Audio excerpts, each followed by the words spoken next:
چہرے کے پردے کے بارے میں بہت زیادہ حدیثیں ہیں. حضرت ام خلاد ایک خاتون تھی، ان کا بیٹا ایک غزوے میں شہید ہو گیا.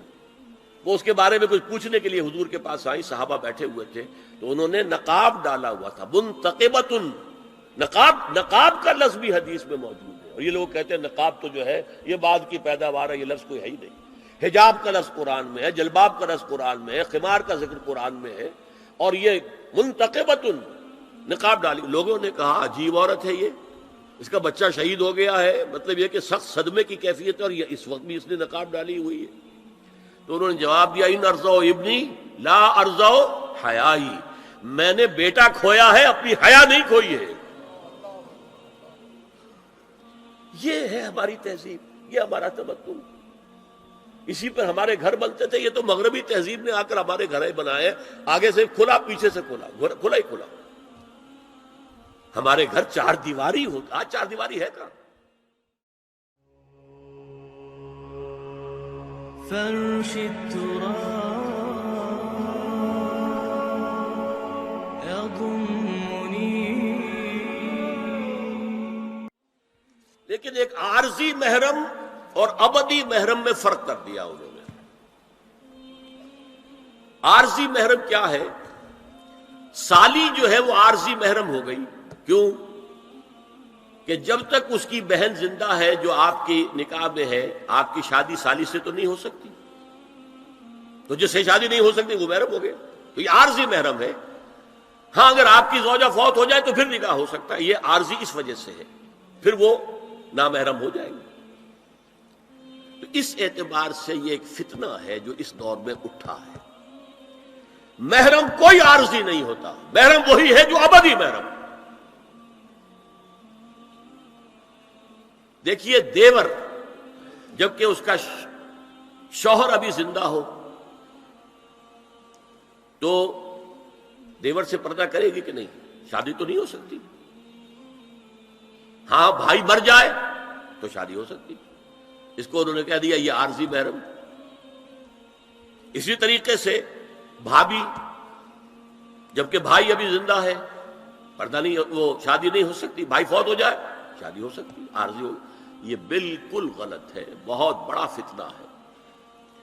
محرم وہی ہے کہ جو ابدی محرم ہے، محرم ہے کہ اس پر حرام ہے اس پہ نکاح ہونا ہر حالت کے اندر. اور جہاں تک یہ رشتے ہیں باریک، سالی اور دیور، اس کے بارے میں تو حضور سے پوچھا گیا دیور کے بارے میں تو آپ نے فرمایا الحم و موت، دیور تو موت ہے. اب آپ سوچئے ہمارے ہاں کو پردہ ہے دیوروں سے، کو پردہ ہے سالیوں سے، کو پردہ ہے نندونیوں سے. الحم و موت، موت کیوں؟ یہ دیور ہندی کا لفظ ہے. دیور کے بارے میں تو تصور یہ تھا کہ یہ دوسرا شوہر ہے، ور ہے، دیور دوسرا شوہر. حضور نے فرمایا الحم و موت، دیور تو موت ہے، موت کے درجے میں. ایک اور بات نوٹ کیجئے، ایک خیال کیا ہے ظاہر اور اس میں افسوس ہے کہ بعض لوگ جو پردے کے بڑے حامی ہیں، بڑے شدید حامی ہیں. ایک صاحب وہ بھی ہیں کہ جنہوں نے ایک بہت بڑی کتاب پردے پر لکھی اور بڑی عظیم کتاب تھی. ایک دوسرے بھی ہیں جنہوں نے چھوٹی لکھی لیکن اچھی کتاب لکھی. لیکن یہ دونوں ایک جگہ آ کر مار کھا گئے کہ یہ جو قریبی رشتہ دار ہیں ان کے ساتھ اتنی سختی نہیں ہونی چاہیے. حالانکہ فلسفہ سمجھ لیجیے اچھی طرح، جو قریبی رشتہ دار ہوں گے، کزنز ہیں. اب کزنز کا عیسائیوں کے ہاں شادی نہیں ہو سکتی. کزنز جو ہے جیسے سگے بھائی سے شادی نہیں ہو سکتی، کزنز سے بھی نہیں ہو سکتی، ان کا تو معاملہ اور ہو جائے گا. ہمارے ہاں تو شادی ہو سکتی، چچا زاد ہو، مامو زاد ہو، خالہ زاد ہو، شادی ہو سکتی. اس اعتبار سے جن سے جتنے زیادہ ربط کا معاملہ ہے اتنا ہی اندیشہ زیادہ ہے. ایک عورت نے کسی کو راستہ چلتے ہوئے ایک مرد کو دیکھا، فرض کیجئے کہ اس کی نگاہ کے اندر کوئی وہ کھب گیا کسی وجہ سے، مردانہ وجاہت اسے اچھی لگی، پھر تو اس سے ملنا ہے نہیں دیکھنا ہے، وہ تو راستے کا معاملہ تھا، آیا گیا ختم ہو جائے گا۔ جو گھر میں آ جا رہے ہوں ان سے تو زیادہ پردے کی ضرورت ہے، کانٹیکٹ کے مواقع زیادہ ہیں، بات شروع ہوگی بڑھتی چلی جائے گی کانٹیکٹ کی وجہ سے۔ اچھا اسی میں ایک بات دیکھیے، کچھ لوگ کہتے ہیں اچھا جی تو پھر مردوں کا بھی پردہ ہونا چاہیے۔ نہیں، عورت کا مرد کو دیکھنا کچھ اور ہے، مرد کا عورت کو دیکھنا کچھ اور ہے۔ مرد کی فطرت میں گرے اقدام ہے، آگے بڑھ کر کچھ ہے حاصل کرنا، عورت کی فطرت میں بلکہ اس کا حسن اس میں ہے گریز، پیچھے ہٹنا۔ لہذا پردہ عورت کے لیے مرد کے لیے نہیں۔ لیکن اگر کسی مرد سے ایک رابطے کا معاملہ زیادہ ہونے کا امکان ہو تو نابینا سے بھی پردہ ہے۔ وہ میں آپ کو حضرت ام سلمہ اور حضرت میمونہ نبی صلی اللہ علیہ وسلم کے پاس بیٹھی تھی، اتنے میں حضرت ابن ام مکتوم آ گئے۔ نبی صلی اللہ علیہ وسلم نے ان دونوں سے فرمایا احتجبا منہ، ان سے پردہ کرو۔ ازواج نے عرض کیا یا رسول اللہ الیس اعمی لا یبصرنا ولا یعرفنا، حضور کیا یہ اندھے نہیں ہیں؟ یہ نہ ہمیں دیکھ رہے ہیں نہ ہمیں پہچانتے ہیں۔ فرمایا افعمغایان انتما، کیا تم دونوں بھی اندھی ہو؟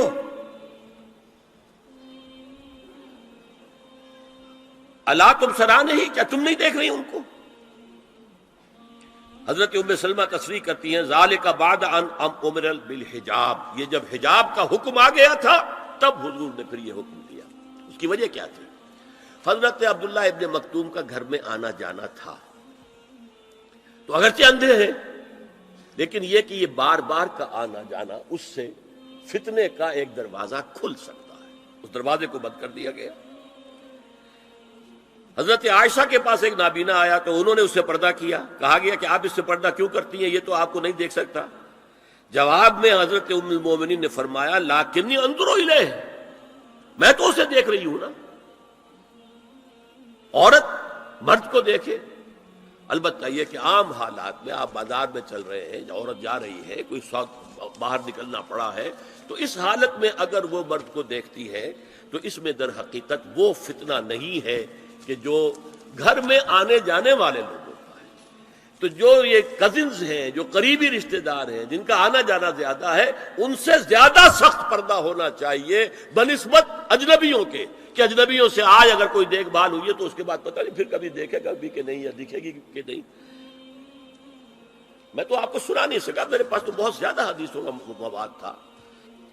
چہرے کے پردے کے لیے حدیثیں جو ہیں، استیزان کے لیے کتنی حدیثیں ہیں، چہرے کے پردے کے بارے میں بہت زیادہ حدیثیں ہیں۔ حضرت ام خلاد ایک خاتون تھی، ان کا بیٹا ایک غزوے میں شہید ہو گیا، وہ اس کے بارے میں کچھ پوچھنے کے لیے حضور کے پاس آئی، صحابہ بیٹھے ہوئے تھے تو انہوں نے نقاب ڈالا ہوا تھا، منتقبۃ، نقاب کا لفظ بھی حدیث میں موجود ہے، اور یہ لوگ کہتے ہیں نقاب تو جو ہے یہ بعد کی پیداوار ہے، یہ لفظ کوئی ہے ہی نہیں۔ حجاب کا لفظ قرآن میں ہے، جلباب کا لفظ قرآن میں ہے، خمار کا ذکر قرآن میں ہے، اور یہ منتقبۃ نقاب ڈالی۔ لوگوں نے کہا عجیب عورت ہے یہ، اس کا بچہ شہید ہو گیا ہے، مطلب یہ کہ سخت صدمے کی کیفیت ہے، اور یہ اس وقت بھی اس نے نقاب ڈالی ہوئی ہے۔ تو انہوں نے جواب دیا ان ارزو ابنی لا ارزو حیائی، میں نے بیٹا کھویا ہے، اپنی حیا نہیں کھوئی ہے۔ یہ ہے ہماری تہذیب، یہ ہمارا تمدن، اسی پر ہمارے گھر بنتے تھے۔ یہ تو مغربی تہذیب نے آ کر ہمارے گھر بنائے، آگے سے کھلا پیچھے سے کھلا، کھلا ہی کھلا۔ ہمارے گھر چار دیواری ہوتا، آج چار دیواری ہے کہاں؟ چار دیواری کے اندر چاروں طرف کنسٹرکشن، درمیان میں سین، دور سے کہیں کوئی نگاہ پڑ سکتی ہو تو پڑ سکتی ہو، آس پاس سے نہیں۔ اور ڈیوڑی اور مردانہ علیحدہ، کم سے کم بیٹھک تو علیحدہ ہو، ورنہ یہ کہ مردانہ پورا، ان کے لیے کوئی غسل خانہ وغیرہ بھی۔ یہ ہماری تہذیب تھی۔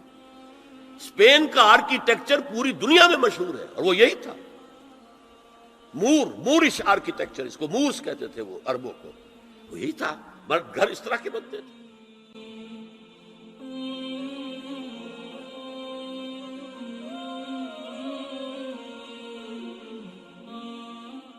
مزید ویڈیوز کے لیے ہمارے چینل ہاؤس آف اسلام کو سبسکرائب کرنا نہ بھولیے۔ شکریہ۔